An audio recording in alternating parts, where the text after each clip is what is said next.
আসসালামু আলাইকুম বন্ধুরা, সবাই কেমন আছেন? আশা করি ভালো আছেন। তো এই ভিডিওতে আমি আপনাদেরকে দেখাবো যে ডোমেইন এবং হোস্টিং কি। What is domain and what is hosting. অনেকেই জানতেছেন না, নতুন যারা আছেন ওয়েব সেক্টরে কাজ করার জন্য, ওয়েবসাইট বিল্ড করার জন্য, কিন্তু আসলে বুঝতেছেন না যে ডোমেইন কি এবং হোস্টিং কি। সো এই ভিডিওটি তাদের জন্য জাস্ট ইম্পর্টেন্ট থিংস হিসেবে আপনাদের সাথে শেয়ার করব, কিন্তু যারা জানেন তাদের জন্য না। তো এখন আমি কথা বলবো ডোমেইন নিয়ে। ডোমেইন কি? ডোমেইন হচ্ছে একটি নাম। আপনি কোনো কিছুর নাম সিলেক্ট করবেন, জাস্ট আপনি মোবাইল ইউজ করতেছেন একটা নাম, বা কোনো কিছুর নাম মানেই ডোমেইন। যেমন আমি এখানে পপুলার কয়েকটি ওয়েবসাইটের নাম লিখতেছি, যেমন facebook.com, youtube.com, instagram.com, TikTok, Amazon, your name. Just আপনি যে কোনো কিছুর নাম দিয়ে .com সিলেক্ট করতে পারেন।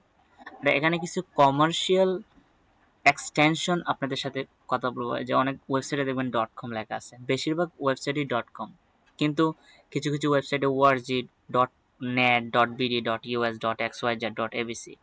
কিন্তু পপুলারিটির দিক দিয়ে পৃথিবীতে সবচেয়ে বেশি .com যে ওয়েব এক্সটেনশনটা, যে উপরে এটা .com যে এক্সটেনশনটা, ওইটা সবচেয়ে বেশি পপুলার। আর অনেক ধরনের ওয়েবসাইটে .net, .org, ওগুলা ব্র্যান্ড বা কোনো ধরনের বিজনেস অথরিটির কাজে ব্যবহার করা হয়। আবার অনেক ডোমেইনের পরে দেখবেন .bd, .us, এগুলোর প্রত্যেকটি দেশের কান্ট্রি কোড। যেমন আমাদের দেশের কান্ট্রি কোড হচ্ছে .bd। দেখবেন অনেক ডোমেইনের যেমন daraz.com, .bd, বা দেখেন অনেক সময় দেখবেন amazon.com.usa, amazon.com.us, অনেক দেখবেন amazon.com.in বা amazon.in। পৃথিবীতে যত ধরনের ওয়েবসাইট থাকুক না কেন, তাদের যে একটা কমার্শিয়াল এক্সটেনশন, ওইটা হিসেবে তাদের একটি নাম বা ব্র্যান্ড দাবি করে। এখন আমি আপনার সাথে কথা বলবো যে হোস্টিং নিয়ে। তো হোস্টিং কি? হোস্টিং হচ্ছে যে আপনার যতগুলা ইমেজ, টেক্সট, ভিডিও, আপনি একটি ওয়েবসাইট ক্রিয়েট করছেন এবং এটার মধ্যে অনেক ধরনের ভিডিও আপলোড দিবেন, বা আপনি চাচ্ছেন ইমেজ রাখবেন। অবশ্যই প্রত্যেকটি ওয়েবসাইটের মধ্যে ইমেজ থাকে, তো ইমেজ রাখবেন, তারপরে ভিডিও রাখবেন, টেক্সট লিখবেন। তো ওগুলো কোথায় স্টোরেজ হবে?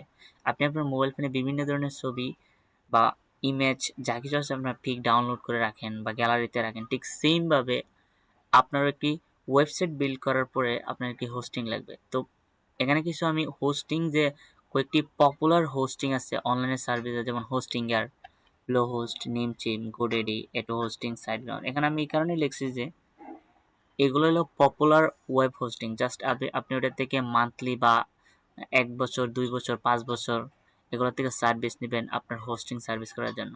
দেন আপনি কোনো ধরনের ওয়েবসাইট বিল্ড করবেন, আপনি যে কোনো ধরনের ওয়েবসাইট বিল্ড করতে পারেন। তো ভিডিওটি আশা করি গুরুত্বপূর্ণ, আপনাদের সাথে শেয়ার করার মাধ্যমে আপনারা অনেক কিছু জানতে পারছেন, শিখতে পারছেন। তো ধন্যবাদ সবাইকে।